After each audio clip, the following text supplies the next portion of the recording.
хүн бол хөгжлийн бэрхшээлтэй болж байгаа хоёр шалтгаан байгаа юм л да. Нэг нь бол ээжээсээ төрөхдөө одоо хүндрэлээр буюу төрөлхийн хөгжлийн бэрхшээлтэй болсон. Нөгөөх нь олдмол буюу ээжээсээ эрүүл төрөөд тэгээд одоо амьдралын явцад янз бүрийн одоо асуудлаар ахуйн ч юм уу гадны нөлөөтэй эсвэл өвчний улмаас бэрхшээлтэй болж байгаа гэсэн. Сэргийн засалт гэдэг нь үүнтэй ямар холбоотой байгаа вэ гэхээр ялангуяа бага насны хүүхдүүд жишээлбэл эрт онцлох юм бол эрт онцлоод багаас нь сэргийн засах үйлчлэгэнд хамруулах юм бол бага бэрхшээлтэй илүү бие дааж чаддаг, нийгмийн амьдралд оролцдог, баялаг бүтээдэг ийм хүн болох боломжтой. Одоо хөгжлийн бэрхшээлтэй хүн ч гэсэн та нараас намайг харж байгаа би чинь нөгөө хиймэл хэлтэй мөртлөө зөндөл олон юм явж байгаа заримдаа ингээд хөл гэмчүүл би яг ингээд босч чадхаа болчихдог байхгүй эсвэл хүзүүг өвдгөө.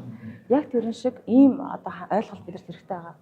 Нөгөө талаасаа олдмол бэрхшээлтэй хүмүүс гэхээр одоо автоосол ч юм уу эсвэл нөгөө хүнд өвчин тусан хүмүүс байлаа хор тавдар сахар гэдэг энэ хүмүүс амьд үлдсэн. Гэхдээ ингээд өвдсөн ийм биеийнх нь аль нэг гэсэн гэмтчихлээ. Гэхдээ ингээд зогсохгүй ч тэр хүн чинь хин нэгний аав, хин нэгний ээж байгаа. Нийгэмд ингээ оролцоотой ямар нэгэн хамт олонны хэсэг байсан тийм. Тэгэхээр сэргийн засалтыг хэрэг зөв хийх юм бол эргээд тэр амьдралдаа олж авах боломжтой байхгүй. Ер нь бол энгийнээр ярих юм бол сэргийн засалтанд оруулсан нэг төгрөг эргээд 3-аас 4 төгрөг болж өсдөг гэсэн. Өөрөөр хэлбэл энэ бол хөрөнгө оруулалт. Сэргийн засалтыг бид нэр хөрөнгө оруулалт гэж харах хэрэгтэй. Юуны хөрөнгө оруулалт гэхээр сэтгэл зүйн хөрөнгө оруулалт, тархлааны тийм. За бие биелдраа буцааж авч байгаа хөрөнгө оруулалт, нийгмийн харилцаанд эргэж орж байгаа хөрөнгө оруулалт байхгүй.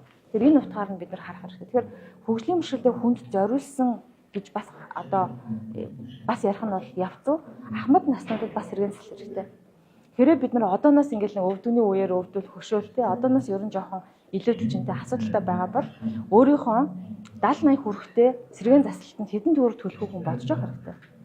Хэрэв өнөөдөр хин нэгэн хүн тамиг татдаг, хин нэгэн хүн одоо ойртоор сэргэлдэг ч юм уу буруу зуршилтай бол одооноос ирээдүйн амьдралдаа зарцуулах мөнгөө бас төлөвлөж явах хэрэгтэй. Сэргийн засал чинь бас их өртөгтэй хугацааны зан үйл шаардлага ийм цогц үйлчлэл байхгүй. За сэргийн засалтаа бид нар бие, сэтгэл зүйн, нийгэм, хүрээлэн орчны гэсэн дөрвөн төрлөөр одоо хуваадаг.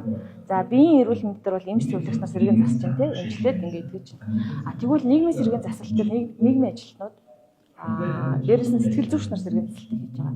Буцаад нөгөө бид нар траума гэж ярьдаг шүү дээ. За ийм юмнаас айцтай болсон би ахиж ингэ ийшээ ормооргүй байна. Би ийм одоо асуудалтай би өөрийгөө илэрхийлэхээр ингэдэг ч юм уу эсвэл шүн болохоор унтахаа болчдөг ч юм уу. Энийг чинь сэтгэл зүйч нартай ажиллаж ингэ засна гэсэн.